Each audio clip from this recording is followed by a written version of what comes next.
This is Nick from Boston, and this is the Katie Black Show. What's up? Welcome to the KD Black Show YouTube channel. I'm honored. Today I have with me... My name is JD. How are ya? What's up, JD? So, fun fact, some of the guests I've never met before, but I have met JD before at the radio station here in Charlotte. That's right. I work for Mix 1079 and the morning show producer for the Morning Mix with Matt Harris and friends. And Katie, you were one of our friends recently, and that was so much fun. And so that was really cool to have you in. Yeah, no, thanks for having me. Like I said, I would anytime you want me to come back, I'll be there. You know what? Matt and I actually talked about it today. And so you will be getting notifications soon. So please plan accordingly. Yes. Little teaser out there. Little teaser. Okay, forgive me. I have Werther's Original in my mouth, which I call Grandma's candy. I was just going to say, is Grandma around somewhere? Because that always, you know what the funny thing is? It's always like Werther's or one of the small things of a butterscotch sucker kind of thing. Right. My grandpa used to always carry around those mini black licorice sticks. Yes. Which most people are like, black licorice is disgusting, but I love black licorice. I think I'm the only one in my family who absolutely loves it. And really the only one that I know that is give me black licorice over red licorice. I'm all for it. You know what's funny is I feel like black licorice is kind of like cilantro. Either people love it or they don't. Or they hate it. Yep. You love cilantro? I love cilantro. Yes. Same. There's not a lot of, honestly, when it comes to food, there's not a lot of things that I really don't like. Although I'll say this is really odd. So my wife she loves cheeseburgers. She loves burgers. My family is big into burgers. I'm not a burger fan. I'm not a huge, I have to have a cheeseburger. I have to have a burger. My thing is I want a good steak, or I all about a good salad. For as weird as it is.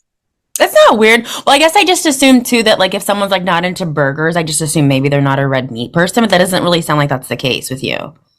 Oh no. Yeah, no, I love red meat.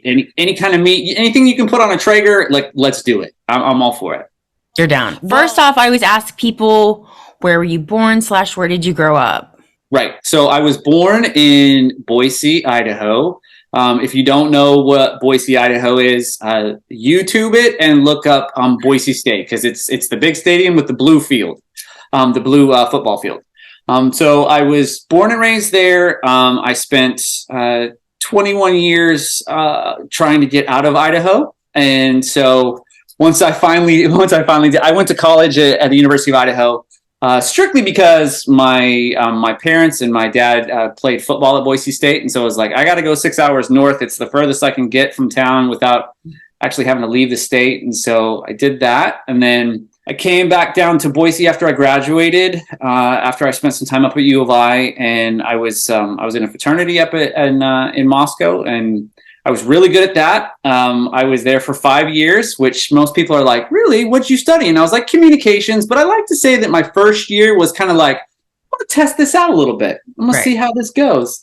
And I got really good at the social aspect of things. And then moved back down to Boise, and that's where I actually met my wife. She originally is from here in Charlotte, and it was one of her first radio jobs and her first morning show job. And I was interning on her show, because I needed to get the credits for graduation. And so once I came back down, I was like, oh my gosh, I love this. I love radio. And so I've just been with it ever since. And so I went from interning on her show. We got together, and then about a year after I interned there, we packed up and moved to Tennessee and moved to Memphis, and lived in Memphis for about a year and a half doing radio there. And then after that, we went and moved to Charleston and did radio in Charleston for years. We were in Charleston for almost 10 years. Oh, wow. And which that was the hardest city in the world for me to leave. I loved it. Connected. Yo, man, you know how when you get to certain places and you just, even though you're not from there, it's just oh, this is home. This is everything about it. The culture, the people, the food, the history. I was just I never want to leave. But come another radio job, and it got us back onto the West Coast. And so we moved to Portland and lived in Portland for 3 years. And then another radio job came and we moved back to Boise and was in Boise for about 5.5 years. And then finally got another job out here and then moved out here to Charlotte. And so we've pinged across the country 3 different times. And so here to stay now. So nice. Well, is that something that the radio community or like a mentor or something, do they prepare you that like, hey, this is like, you're going to move a lot or not really? Or no, I think it's one of those things that they don't really tell you that. Like when you get into the business, the one thing that I was told once I got into the business was, hey, make sure you really like doing this, because one, you're not going to get a lot of money. And you're going to work a lot. So make sure that you enjoy people, you like talking, you like the music, and you can be around and in front of people. And I mean, all those things check the box. I was like, money, I just love listening to music, which I do. And who doesn't though? Who doesn't? I know. Right. Well, and it was one of those things too, where I was just like, I'm such a people person. And so like getting into that, I was all for it. It's like nothing sounded bad to me. Yeah, the money kind of sucked. And, I still struggle, with money, just because, you're not making tons when you're in this business, unless you're in a really good market. Say, you're in New York or LA or Dallas or Chicago, those kind of things. And you're with a really big company. And so there's money to be made, but really my whole thing is the passion. Like I love to be around people. I love to see what the music can do to people and like how it can impact certain people. And like, just, a certain song comes on and it can change everything about your mood, about your day, about the way you think about things. And so it's always been a really huge thing for me. And I love it. And we've been in it for 23 years now. Oh my goodness. Years. Well, yeah. I mean, you're good at it and your voice is very welcoming and the whole 9 years. Thanks. Yeah. I like to think I have been incredibly lucky. And it's one of those things. It's like, even if you're not in radio, it's something still to live by, never burn a bridge ever. There's so many jobs that, people can get into where they're just like, this is not working and everybody's mean to me and really kind of burn that bridge. But you never know who you're going to end up working with or who's going to come down your path down the road to circle back and bring you back into a job. Because that's happened to us quite a few different times where it's like, I never thought I was going to work with this person again. And then you get a random text message or an accidental text message.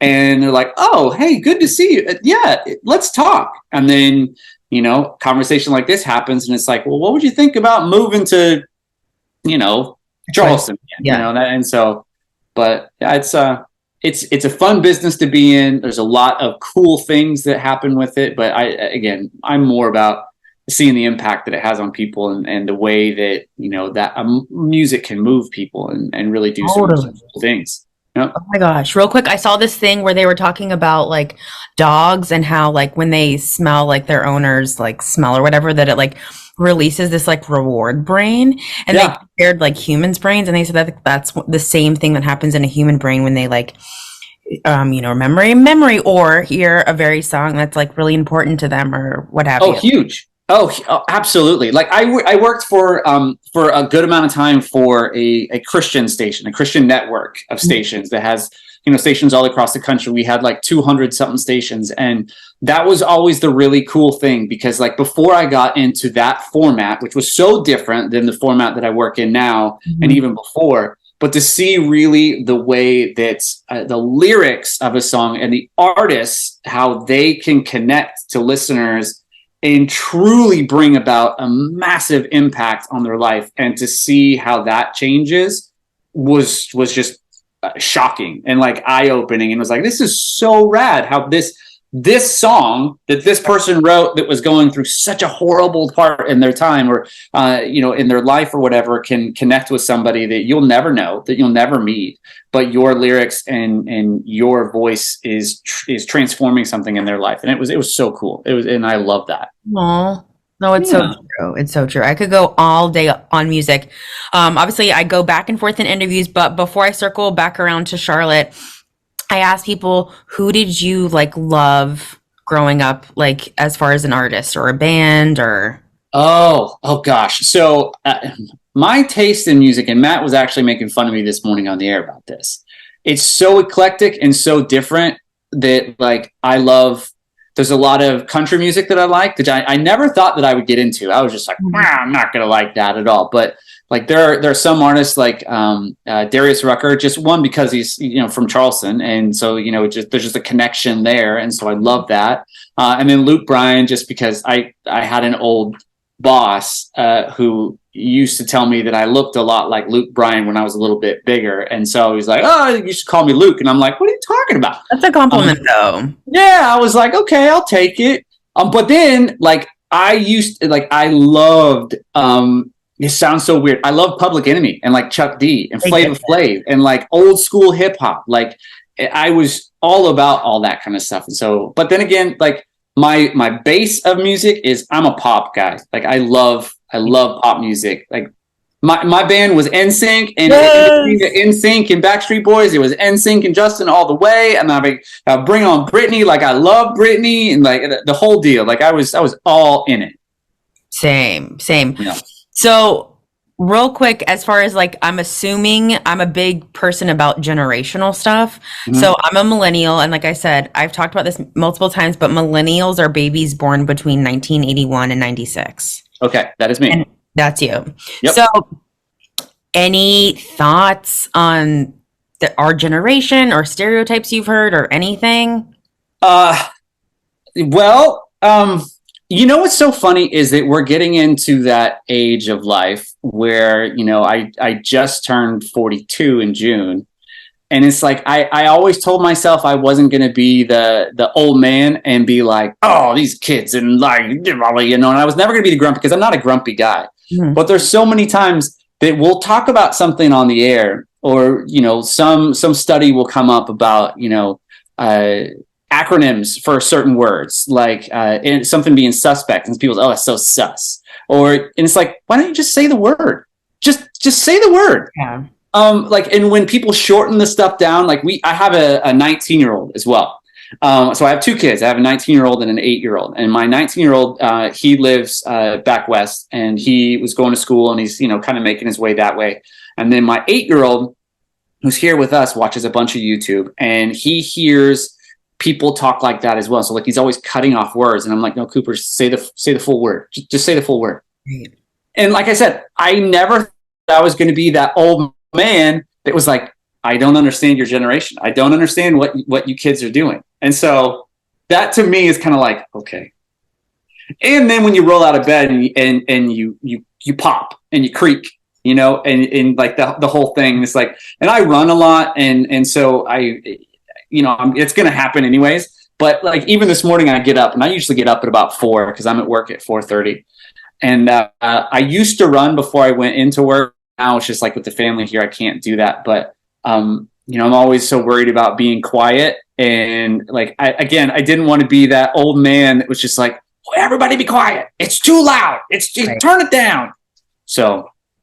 That is too funny. Well, so speaking of, obviously you do the morning show, and like you said, you have to be up so early.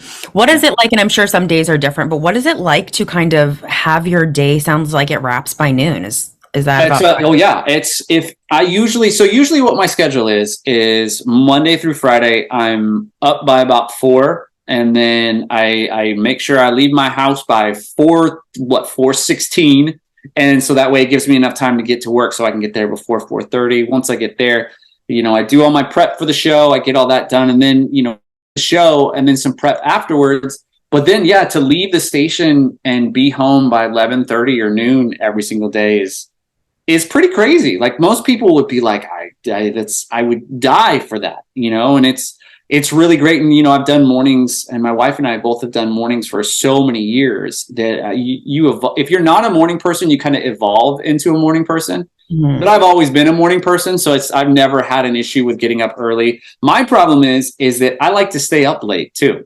Right. So there'll be nights where, Housewives of New York are on at 10 o'clock, and I've got to watch What Happens Live afterwards, and that goes till 10:30, 11 o'clock. And then by that time, I'm wired, like I'm awake.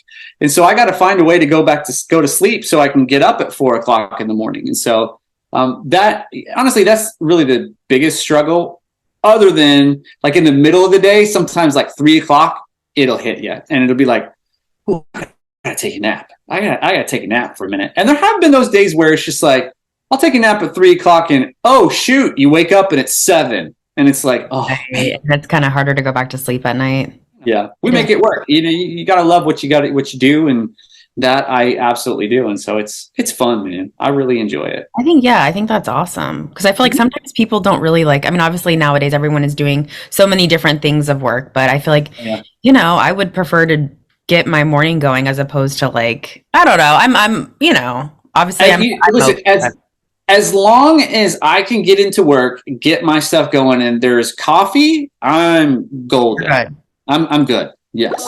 You mentioned you dropped Bravo. I know that you're into Bravo. That I am. What is your, I mean, this might be unfair, but do you have like a #1 show on the network or?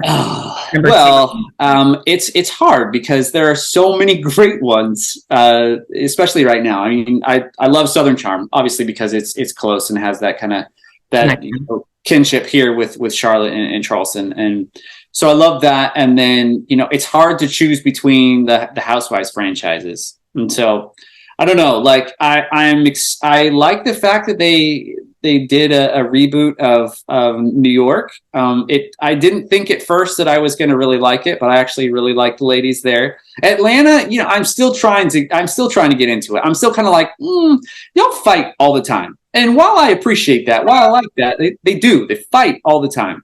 Potomac, I'm telling you, Potomac's fun to watch. And I saw some stuff the other day that they were talking about. There was a big drag out brawl of this new season that's coming up. I can't wait to see that. That's going to be good. That's going to be really good. And then I love the OC and Beverly Hills and things like that. I'm still waiting for them to bring back Lisa Vanderpump. So we'll see if that happens. But so that's interesting that you say that. I don't know if like I just don't see her doing it. I feel like she feels like she got burned. Right. Mm-hmm. I think you're right. Well, and the fact too that she has so much stuff going on, and like obviously, with Vanderpump Rules and everything like that, that really is like the big money maker for Bravo right now. When Scandival happened and all that stuff, and just the outpouring of, which was pretty incredible to see so many people who had no idea who Vanderpump Rules or anything about Bravo and stuff like that, and how when everything happened, they jumped on board. I mean, Matt Harris, that guy, he is not someone like he likes to stay in touch with things that are happening in pop culture. But the minute I brought up Vanderpump Rules, he's like, Vanderpump what? Huh? Right. But then by the end of the conversation, by the end of the weeks of Scandival that were happening, he was like, hey, did you hear that this and this is happening? And did you hear that Tom's doing this? And who are these Tom? And so it was pretty cool to see. You know what's interesting though with the Vanderpump, and like I said, I'm not trying to say that I'm one of these crazy conspiracy theories, but there's just something as time has gone on, and like I said, I might be alone, but there's something about specifically the Vanderpump scenario. Yeah, it's just not like vibing with me, and I think it's why are they still living together? Any thoughts on that? I'm so when everything broke that Tom and Ariana were separating because of Tom being a complete moron and just doing everything that he did with Rachel or Raquel, whatever you want to call her, because now apparently she's going by Rachel. But everything that happened with that, like it blew up, and you knew it was going to blow up in his face. But the fact that the show and the two of them have really, not even the two of them, but the fact that Ariana has milked it as much as what she has. And listen, a girl's got to do what she's got to do to make money, because she wasn't going to be, I mean, she's going to make a little bit of money from the show, but everything that came after it, like obviously the winner of that breakup was Ariana. Like she is on Dancing with the Stars. She's on Love Island. She's winning. On she's on 1.5 million other things. Like when it first broke, like she was the spokeswoman for everything and anything. Like trash bags could come out and she'd be like, I'm throwing out my trash. And everyone would be like, Team Ariana. And so like she won in that. But like you said, the fact that they are still living together, I didn't want to believe that it was. I really, really did not want to believe that it was all set up and it was produced. But when it comes to it, like, and you're looking at this scenario, and it's like, maybe they did. Producers put this all together, and was it real? And like, even I can't remember if it was when you were on the show or maybe it was right after. But there was this whole thing where they were in Lake Tahoe filming for the new season, and all of them, except for Ariana, were together. Like, all of them. You know, James Kennedy, who went on this absolute craze of Tom calling him a worm with a mustache, and all these amazing things, which I'll tell you, like, that reunion was the first reunion was great, but 2 and 3 were kind of like, but him just going nuts on him. But then all of them together, Sheena's there, Tom and the other Tom were there, like, everybody's all together, and it was like, wait a minute, this doesn't make sense. Like, I get that it's a show, but you guys had an adamant hate for each other. So, like, what's the deal here? Well, who knows? Yeah, I guess I don't know if we'll just never find out, or maybe years down the road we will. But listen, I'm all for it. It makes for good TV. It's trash TV. It really, really is. But we get sucked into it so much, and I love it. Like, it's the one thing that, it's mind-numbing, dull, dumb TV, and it's what we all love. And to get that stress out of our day, it's just like, oh, let's watch other people's problems and just like check out. Yes, check out. And disclaimer, you guys, I'm not saying that the whole Vanderpump thing is fake, but I'm just saying something is off. Something feels weird. Yes, right? it really does. And with Lala, and they really, Lala was ticked that entire end of the season once they started figuring it out, which I'm really surprised that they didn't look into this and see any signs of it before it all came out. And how is it, for those who have watched Vanderpump Rules through the seasons, we'll sit there and they'll kind of go, yeah, okay, I see what you're saying. Like, how is Jax the one that is the sense of reason through all of this? And Lala didn't see it coming when Lala like sees everything and calls it out right away. It seemed odd. It seemed very odd, but to be continued, right? Oh, big time. Yes. Mm-hmm. So another thing that's currently in the news, I do record a little bit in advance, is I think just yesterday it broke that Lizzo has a big lawsuit that has been filed against her. I think, really, isn't it all with her previous dancers? Yes. So we talked about that this morning, and we're going to talk about it a lot on the Morning Mix with Matt Harris and friends, a lot, because it is a huge story, and a little 30,000 foot view story about it. A little overview is she is now being. A lot of people are saying that she is like now's Ellen. If we remember when everybody came out and said that, the workplace situation with Ellen was horrible. She was mean to people. She was really, degrading towards everybody. And she kind of acted like, her don't stink. That's kind of the way that they're saying that Lizzo was, but on a massive extreme on here. And I don't want to get too graphic in it, but what they're saying is, from what I understand, and more will come out, but a lot of her backup dancers, a few who have quit, and then also some that have been fired, said that while they have been on tour, quite a few incidents happened when they were in Amsterdam. When they went to Amsterdam, Lizzo forced them to go to these, the red light district is there. There's sex shows that are there. She forced them to go to said shows and participate in them by inserting certain things into said body parts and pushing, like there was a banana and there was body part, all these things, and forcing her dancers to be part of it, even when they said they didn't want to. Also, there was a thing that came out that said, that she wouldn't let anybody go and get extra jobs while they were on pause from their tour. So anytime anybody would want to go and do any extra work, because you got to think the women who are the backup dancers or the dancers for her show, are doing that, but it's not a full-time thing. It's not like Lizzo is on the road, 24/7. She is for a certain amount of time, but it's not going to be, every day they're going to go out and do this. It's going to be a short amount of time. And then after that, you got to find extra work. Well, apparently Lizzo was really big into, no, you're not allowed to get any extra jobs. You are only working with me. You are basically mine. And so that's one of the things. Another one is saying that she was so strict with these dancers when they were working with her that unless they got it right every single time, they were not allowed to go to the restroom. They were not allowed to, relieve themselves. And so the only way that they could do that is she literally, from what they're saying, she forced them to go to the bathroom on themselves, would never let them go to the bathroom. Like, so they're pooping and they're peeing and they're doing this whole thing. And the sad part about all of this is that, what does Lizzo stand for? What do you think of when you think of Lizzo? Yeah, like women empowerment, like positive body image, Exactly. Yeah.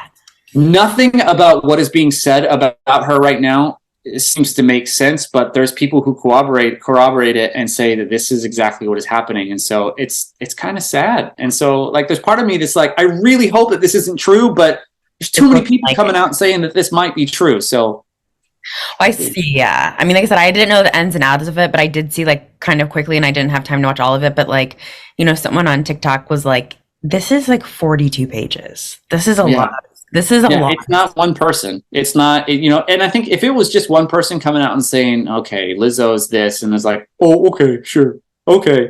But there's multiple people, and, so if it is true, it's really sad. And that sucks. Do you think that like, yeah, because I don't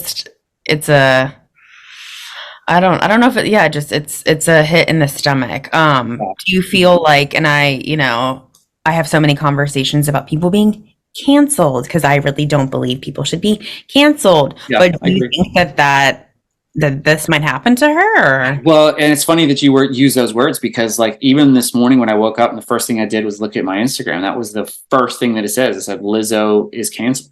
And it was like, oh man, are we still there? We're there. We're still there. And for a person who you never thought in a million years would be in that subject line, like that would suck. That would suck. Yeah. Hey, you and I have something in common. We have both been to Charleston and we've had ghost experiences. Yes. Yes. JD was like my, I don't know, eyewitness, or what is it? In court, like he helped me out there on the show, because I was explaining that the one time, or at least consciously, that I remember seeing a ghost was in Charleston. And it sounds like you have several stories. Oh, tons. Like we could do a whole nother show just talking about ghost stories, because Charleston is one of the most haunted cities in the entire country. And really, in my opinion, in the entire world, there's so much history there, and there's so many things that have happened really no matter where you go in downtown Charleston, on that peninsula, and even throughout South Carolina and into the upstate. But there's so many things that have happened there that it's just like you can't look away and be like, that's no. I mean, it's real. I worked for a time as a tour guide for about a year and a half in between jobs for a non-compete that I had there in Charleston. And as a tour guide, you give all these people so many tours and give them kind of the Hollywood version of ghost stories. And it's like, this and did this. And and some days you can see people, blah, blah, blah. So do you remember on The Notebook where Allie's house was? Okay. So that was Boone Hall Plantation. I used to work there and give tours there. And one night at the end of a tour, there was a festival that was there and everybody was leaving, and so it was about dusk, and there's a huge, long, beautiful alley of oaks, and I think there's 92 oaks that are lined up there, and the house is at the end. And so I'm sitting at the house waiting for my wife to come and pick me up, and it's dusk and there's a little bit of fog coming through or whatever. Some old cabins over on the far right hand side, which were there's 13 remaining slave cabins that were there. And so I'm looking out, and it's about 7:30, something like that. And I'm not lying to you. There was a little boy that came walking down the alleyway, to come down the alley of oaks. There's no one there except for me. I was literally the last one, and I locked up everything. This little boy comes walking up, has these ripped jean shorts on, has the old time dress and everything. And then I look at him, and we're probably about 300 feet away. I blink, and he's gone. Gone. Completely gone. Was he looking? Do you know if he was kind of like looking at you as well? He had to be. I don't know. Like, I even have goosebumps even thinking about it, because like it was one of those things, and I saw this little guy a couple different times, and my wife did too. So coming into the plantation, like the people who work there, we could take a back way to come in, and it's through this dense, wooded area.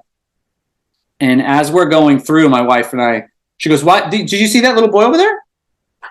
I look over, and it's this kid. He has a white shirt. It's not the button up. It's not a nice one. It's an open one. A small little African American guy has the hair and everything, and the jean. Not they weren't jean shorts, but they were bluish shorts. Walking around with no shoes on. And she says that she sees him, and I'm like, So I go in, and obviously the plantation has really great records, and so we go pretty good records from people telling stories and everything like that. So I go in and I'm reading this stuff, and I open up the manual to kind of go over the facts of the tours and stuff like that. If you ever want to refresh, they have that back there. And in there, they're talking about how the owner of the home, the original owner of the home, when he had those cabins there, he obviously had fathered, some illegitimate kids, and one of them, with the description, was this. I swear to goodness, it had to be this little boy. And I was like, so the lady that worked there, I was like, "Miss Rosalie, have you heard of this?" And she's like, "Oh yeah, we see him every single night around dusk, every single night." And I'm like, I knew I wasn't crazy. I knew I'm not the only crazy white kid from Idaho who's sitting there going, "What? What is this? What is this?" But yeah, it's pretty intense. It's pretty intense. Now, was he like milky, or was he solid, or just like you and I? To me, it was just like you and I. Like it was just a long distance away. It was just a far distance away. And then, like I said, just seeing him a couple of times was super, super weird. And then I've got stories of the jail too, the old city jail that I told on the show. Yeah, I'm gonna have to have you come back just for like a supernatural. I love it. Oh, I love that kind of stuff. And, whether you believe it or not, it's still cool. I'm a huge history fan. And so knowing any bit of that and going through that is kind of connecting it. Mm-hmm. Yeah. Also, too, and of course, my Zoom's given me the countdown, unfortunately. But I will say people are cooler that believe that stuff, or even and I will say too, I have never seen a UFO, but I honor and take into account when people have explained to me that they have. And that's what I think everyone should do with everybody. Just saying.